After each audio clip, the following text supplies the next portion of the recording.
The church bells tolled ominously as Emily stood at the altar, her white gown flowing like a river of regret, vowing eternal love to a man she barely knew. In that frozen moment, her best friend Sarah lunged forward from the front pew, pulling Emily into a desperate kiss that silenced the gasps of the congregation. What followed wasn't just scandal. It was the unraveling of two lives, as Emily's conservative family disowned her on the spot, leaving her homeless and heartbroken, questioning every truth she'd ever held. Emily's hands trembled as she gripped the bouquet, the scent of lilies overwhelming her senses. She had rehearsed this day 100 times in her mind, but nothing prepared her for the electric jolt when Sarah's lips met hers. The kiss wasn't planned. It was an eruption of years of unspoken longing, a confession that shattered the facade of her perfect suburban life in small-town Ohio. As the priest stammered and the guests murmured in shock, Emily pulled back, her face flushed with a mix of terror and exhilaration. Her fiancé Mark stood there like a statue, his face paling as the reality sank in. "What the hell is this?" he demanded, his voice echoing through the vaulted ceiling. But Emily couldn't answer. Her eyes were locked on Sarah, who looked equally stunned, her dark curls disheveled from the impulsive act. The aftermath was swift and brutal. Emily's parents, pillars of the local community, her father a respected lawyer, her mother the head of the church women's group, stormed out, dragging her younger siblings with them. "You're no daughter of mine," her father hissed as he passed, his words cutting deeper than any knife. By evening, Emily found herself alone in a motel room on the outskirts of town, her wedding dress crumpled on the floor, staring at her phone as missed calls from relatives piled up. Sarah, meanwhile, retreated to her apartment in the city, a modest one-bedroom in Cleveland where she worked as a graphic designer. She paced the floor, replaying the kiss over and over. Why had she done it? They'd been friends since college, sharing secrets and dreams, but Sarah had always buried her feelings deeper than the Ohio River. Emily was straight, engaged, destined for the white picket fence life. Or so Sarah thought. But that one stolen moment had exposed the truth. Emily felt it too. The next morning, Emily showed up at Sarah's door, suitcase in hand, eyes red from crying. "I have nowhere else to go," she whispered, stepping inside without waiting for an invitation. Sarah enveloped her in a hug, the familiar scent of vanilla shampoo grounding her. They sat on the worn couch, the silence heavy with unspoken questions. "Did you mean it?" Emily finally asked, her voice barely audible. Sarah nodded, her heart pounding. "I've loved you for years, but I never wanted to ruin your life." Emily laughed bitterly. "Ruin? My life was already a lie. Mark was safe, expected. But you're everything I was too scared to want." As they talked through the night, piecing together fragments of their shared history, late-night study sessions that lingered too long, accidental touches that sparked fire, they realized this wasn't just a fling. It was a reckoning. But the world outside wouldn't let them forget. Emily's phone buzzed incessantly with messages from her family. "How could you do this to us? Think of your reputation." Her mother even quoted Bible verses about sin and redemption. Sarah's own family, more liberal but distant, called to check in, but their concern felt laced with judgment. "Are you sure this is what you want?" her sister asked over the phone. "It's not just a phase?" The pressure mounted as Emily tried to salvage her job at the local elementary school. Whispers followed her in the hallways, parents gossiping about the scandalous wedding. One mother pulled her child from Emily's class, citing moral concerns. Emily fought back tears in the staff room, wondering if coming out was worth this isolation. Sarah, sensing her turmoil, suggested they move to a bigger city, start fresh. But Emily hesitated. Running felt like cowardice. Days turned into weeks, and their relationship deepened amid the chaos. Stolen moments in Sarah's apartment became their sanctuary. Cooking dinners together, watching old movies, sharing dreams of a future unburdened by expectations. Yet cracks appeared. Emily missed her family, the Sunday dinners and holiday traditions. Sarah, haunted by guilt, wondered if she pushed Emily into this. One night, after a particularly harsh voicemail from Emily's father, they argued. "Maybe I should go back, apologize," Emily said, her voice breaking. Sarah's eyes widened in hurt. "And what? Pretend this never happened? Pretend us away. The argument escalated, words flying like daggers. Emily stormed out, driving aimlessly through the rain-slicked streets. She ended up at a coffee shop, nursing a latte when her phone rang. It was Mark. "We need to talk," he said calmly. Against her better judgment, she agreed to meet. At a quiet diner, Mark looked weary, not angry. "I always suspected," he admitted. "But I thought we could make it work." Emily confessed everything, the confusion, the love for Sarah. Mark listened, then sighed. "You deserve to be happy. But your family, they're not going to let this go easily." Returning to Sarah's, Emily found her packing a bag. "I can't watch you destroy yourself for me," Sarah said, tears streaming. Emily stopped her, pulling her close. "I'm not destroying anything. I'm building something real." They reconciled, but the seed of doubt had been planted. As they lay in bed that night, Emily whispered, "What if this costs us everything?" Sarah held her tighter. "Then we'll pay the price together." Little did they know, the real tests were just beginning. Emily's family, unwilling to accept defeat, plotted an intervention, pulling strings with old friends and community leaders.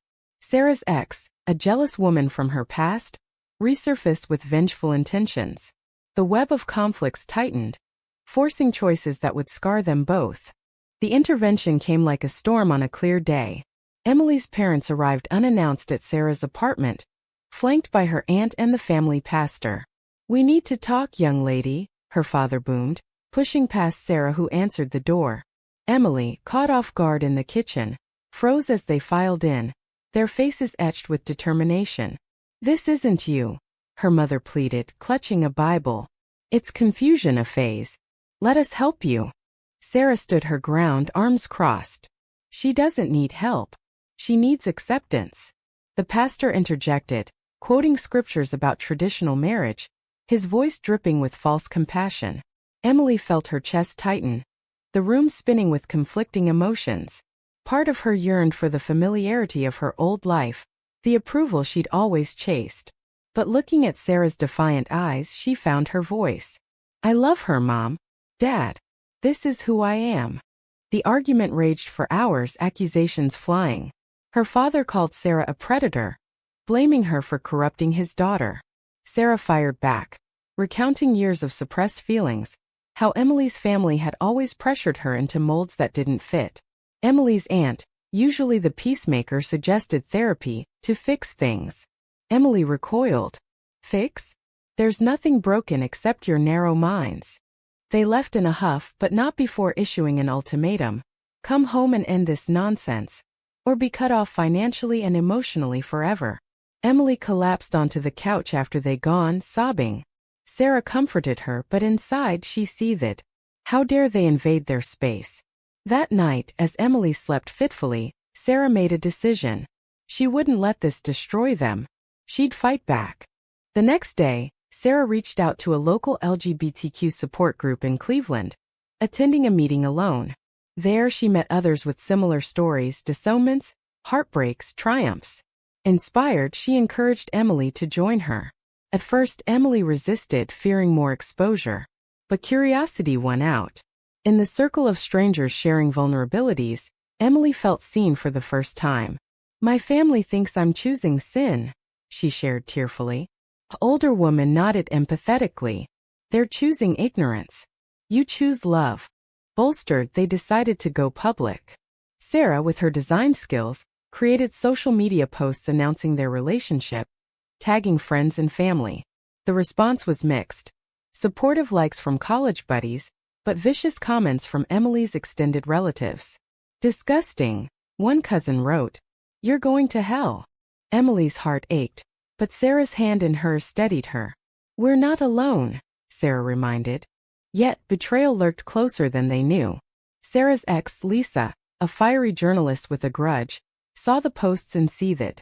Years ago, Sarah had left her for reasons Lisa never accepted. Sarah's lingering feelings for Emily. Now Lisa plotted revenge. She anonymously tipped off Emily's school board, exaggerating stories of inappropriate behavior at the wedding. The board called Emily in for a meeting. "We've received complaints," the principal said sternly. About your personal life affecting your professionalism. Emily defended herself fiercely, citing her impeccable record. But the damage was done. She was placed on administrative leave pending investigation. Returning home in tears, she confronted Sarah. "This is what loving you costs? My career." Sarah, horrified, promised to fix it. She suspected Lisa and confronted her at a cafe. "Stay out of our lives," Sarah warned. Lisa smirked. "You stole her from her path. I'm just showing the consequences." The fight escalated when Lisa published an op-ed in a local paper, thinly veiled as a commentary on moral decay in education, naming Emily indirectly. Outrage followed. Protests outside the school. Petitions from conservative parents. Emily's world crumbled further. Friends distanced themselves, fearing association. One night, overwhelmed, she snapped at Sarah. "Maybe they're right. Maybe this is wrong." Sarah's face crumpled. "Do you really believe that?" They spent days in tense silence, each grappling with inner demons. Emily questioned her identity. Was this love or rebellion? Sarah doubted her worth. Had she selfishly dragged Emily into this? Reconciliation came slowly, through honest talks and shared tears. They attended couples counseling at the support group, learning to navigate the minefield of external pressures. But society wasn't done with them. Emily's father, leveraging his legal connections, threatened to sue for emotional distress if she didn't cut ties with Sarah. The letter arrived like a bomb, outlining demands. End the relationship, seek conversion therapy, or face court. Emily laughed hysterically at first, then broke down. "How far will they go?" she asked Sarah.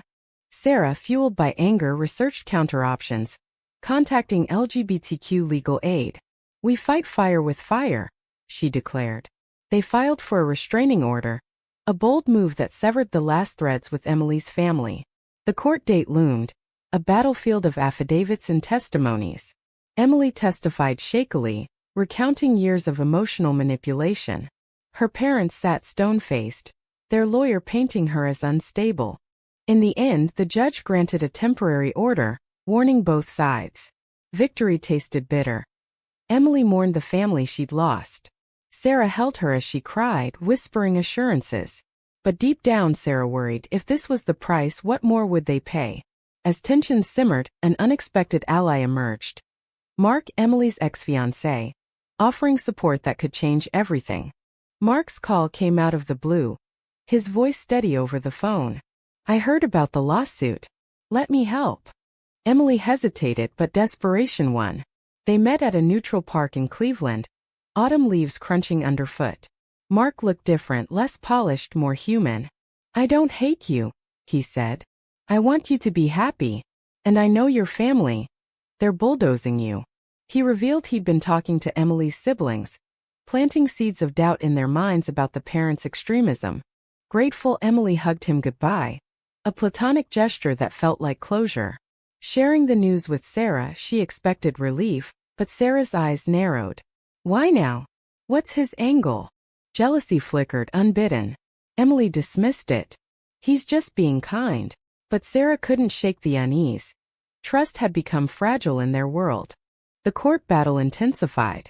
Emily's parents escalated, hiring a private investigator who tailed them, snapping photos of innocent outings. One evening, finding a suspicious car outside their apartment, Sarah confronted the man. "Tell them we're not hiding," she shouted, adrenaline surging. The incident made local news, painting them as volatile. Emily's job investigation dragged on, her savings dwindling. She took a part-time gig at a bookstore, the demotion stinging her pride. Inner conflicts boiled over. Emily dreamed of her childhood home, waking in sweats. "What if I made a mistake?" she confessed to Sarah one midnight. Sarah, masking her own fears, replied, "Love isn't a mistake. Fighting for it is." But Sarah battled her demons too. Guilt over the wedding disruption, fear of losing Emily to regret.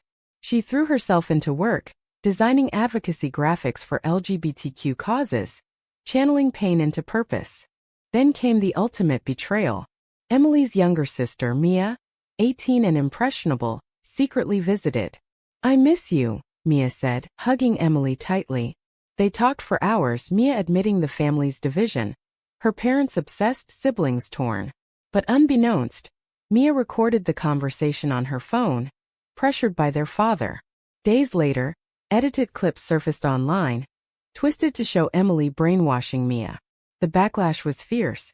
Hate mail, threats. Emily felt violated, her trust in family shattered. How could she wept. Sarah, enraged, wanted to strike back, expose the manipulation. But Emily stopped her. That makes us like them. Instead, they focused on healing. Attending a pride event in the city, surrounded by allies, renewed their spirits. Strangers shared stories of similar struggles, reminding them resilience was key. Yet, the event turned tense when protesters appeared, shouting slurs. Sarah shielded Emily, her protective instincts kicking in. Back home, the strain showed.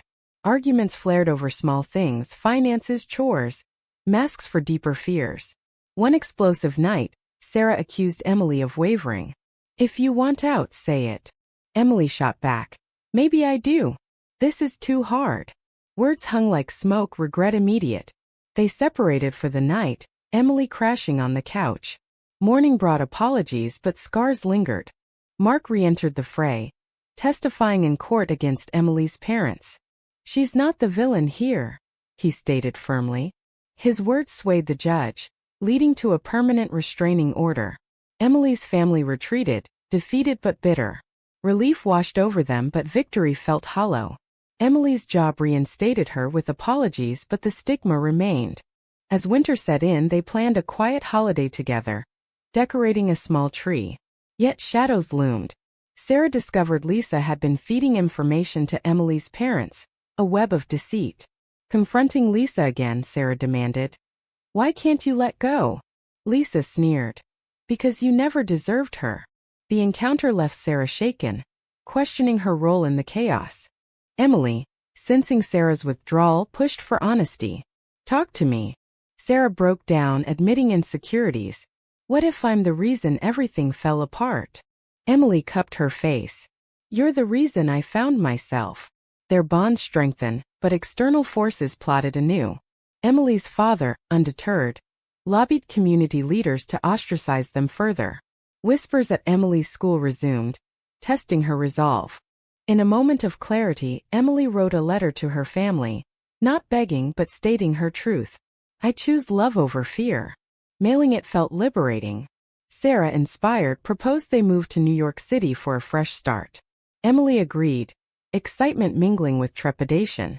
Packing boxes, they reflected on sacrifices, the lost relationships, damaged careers, emotional toll. But as they drove east, a call from Mia shattered the peace. I'm sorry, Mia sobbed. I want to make it right. Emily's heart softened, but caution prevailed. It'll take time. The conversation sparked hope, but also wariness. Arriving in the bustling city, they embraced anonymity, yet new challenges awaited. Little did they anticipate the ultimate test. A moral dilemma that would force one to betray the other for the greater good.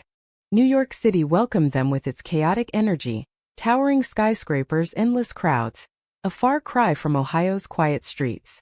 They rented a tiny apartment in Brooklyn, Sarah freelancing designs, Emily teaching at a progressive school.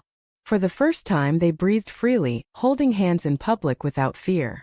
But old wounds festered. Emily's nightmares persisted, visions of her parents' disapproving faces. Sarah noticed, suggesting therapy. We can't ignore the damage. Emily relented, attending sessions where she unpacked layers of guilt. I feel like I abandoned them, she admitted to the therapist. Probing deeper, she confronted internalized homophobia, residues from her upbringing. Sarah joined joint sessions, revealing her own scars, abandonment issues from a fractured family. Together they rebuilt brick by emotional brick. Yet society intruded. At Emily's new school, a colleague outed her casually in a staff meeting, sparking debates on diversity. Some embraced it. Others whispered. Emily stood tall, advocating for inclusivity, but the effort drained her. Sarah's work flourished, landing a gig with an LGBTQ nonprofit, her designs amplifying voices. Pride swelled, but so did isolation. Friends from home faded, new ones tentative. Then Mia reappeared, showing up at their door unannounced. I ran away, she said, backpack slung over her shoulder. 18 now, legally free but terrified. Their parents had intensified control after the court loss, pushing Mia toward conversion camp. I couldn't stay, she cried. Emily enveloped her, maternal instincts surging. Sarah, wary, agreed to let her stay temporarily. But we set boundaries. Mia's presence complicated dynamics. She idolized their relationship, asking questions that stirred Emily's doubts. Do you ever regret it? Mia probed one evening. Emily paused too long. Sometimes the cost feels high. Sarah overheard, hurt flashing in her eyes. Later, alone, Sarah confronted her. Regret us? Emily backpedaled. Not us, the pain. But the seed grew. As Mia settled in, sleeping on the couch, family drama reignited. Emily's parents tracked her down, demanding Mia's return. She's underage in spirit, her mother claimed over the phone. Legal threats loomed again. Emily faced a wrenching choice. Send Mia back to protect their peace or fight, risking everything anew. She's my sister, Emily argued with Sarah. We can't abandon her. Sarah nodded, but tension brewed.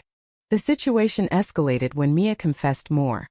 She'd been the one leaking information earlier, coerced but complicit. Betrayal stung afresh. Emily forgave quickly, but Sarah struggled. How do we trust her? One night, arguments peaked. Your family keeps dragging us down, Sarah yelled. Emily defended. Blood is blood. The rift widened, nights spent in silence. Seeking solace, Sarah reconnected with old friends, including Lisa, who feigned reformation. Over coffee, Lisa apologized but subtly sowed discord. Emily's tied to her past. Maybe you're better off. Sarah resisted, but doubts crept in. Returning home, she found Emily and Mia laughing over old photos, a scene of familial warmth that excluded her. Jealousy flared. The moral crossroads arrived via a call from Emily's father.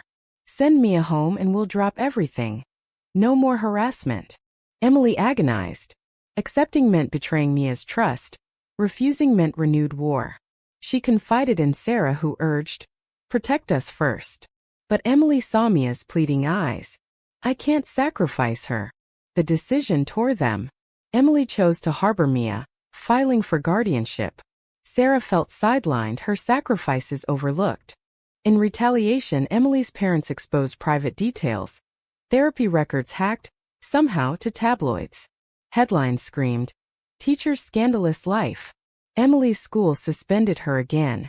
Devastated, she blamed herself. Sarah, seeing the toll, made a painful choice. She contacted Mark, asking him to mediate with the family. For Emily's sake. Mark agreed, but the move felt like betrayal to Emily when she discovered it. You went behind my back? The confrontation was raw. I'm trying to end this cycle, Sarah cried. Emily felt undermined. By siding with them? They separated briefly, Sarah staying with a friend. Alone with Mia, Emily reflected on costs. The love strained, dreams deferred. Mia, guilt-ridden, offered to leave. No, Emily said. We fight together. Reconciliation came via therapy. Sarah returned, admitting fears. I can't lose you. They recommitted, but fragility remained. With Mark's help, a truce formed. Mia stayed, parents backed off under threat of exposure. Peace settled uneasily. As spring bloomed, they attended therapy diligently, rebuilding trust. Yet one final twist awaited. A revelation that would force the ultimate sacrifice. The revelation hit like a freight train. Digging through old emails for guardianship papers, Emily stumbled upon messages from Sarah to Lisa. Recent ones, venting frustrations about their life. Sometimes I wonder if it's worth it, Sarah had written. Hurt exploded. Emily confronted Sarah that evening, phone in hand. What is this? Sarah paled. It was a moment of weakness. I didn't mean it. But the damage pierced deep, echoing Emily's fears of inadequacy. The argument unraveled threads of trust. You've been talking to her all along? Emily accused. Sarah defended. Just as a friend. I needed someone. Mia, overhearing, retreated to her room, the apartment thick with tension. That night, Emily slept alone, questioning everything. Had Sarah's love wavered? Was this the price of her choices? Sarah, remorseful, poured her heart into apologies. I was scared, overwhelmed. But I choose you always. They talked for hours, dissecting insecurities. Emily admitted her own doubts, the pull of her old life. Forgiveness came slowly, forged in vulnerability. Mia, witnessing, shared her growth. You've shown me what real love looks like, messy but worth fighting for. With renewed resolve, they faced lingering battles. Emily's school cleared her, but she sought a new path, enrolling in counseling courses to help others like them. Sarah's nonprofit work expanded, her designs gracing national campaigns. Mia thrived, attending community college, bridging gaps with cautious family calls. Yet society tested them anew. A local bill threatened LGBTQ rights, sparking protests. They joined marches, voices raised in unity. Amid crowds, Emily felt empowered, Sarah's hand in hers a anchor. But backlash followed. Anonymous threats, vandalism on their car. Fear crept in, but so did determination. We won't hide, Emily declared. The climax built when Emily's mother reached out secretly. I want to understand, she said over coffee in a neutral cafe. Emily, guarded, shared her story, the joy, the pain. Her mother listened, tears falling. I was wrong, she admitted. Fear blinded me. Reconciliation tentative but possible. Emily shared with Sarah, who supported warily. If it heals you, go for it. As months passed, bonds mended slowly. Family dinners resumed, awkward but progressing. Sarah integrated, her charm winning skeptics. Mia mediated, her youth bridging divides. Yet, not all healed. Emily's father remained distant, a reminder of unresolved prejudices. Reflecting on their journey, the shattered wedding, disownments, betrayals, they marveled at survival. Losses abounded. Innocence, security, relationships. But gains shone brighter. Authenticity, love, purpose. In quiet moments they pondered the moral ambiguities, the rights and wrongs of their choices. Had pushing boundaries been selfish or brave? Had forgiveness come too easily or too late? One evening, watching the city lights from their balcony, Emily turned to Sarah. We paid dearly, but I'd do it again. Sarah smiled, kissing her softly. So would I. Their story, a tapestry of drama and awakening, stood as testament to resilience. But in the end, was choosing love over conformity always the right path? Or does society demand too high a price for authenticity?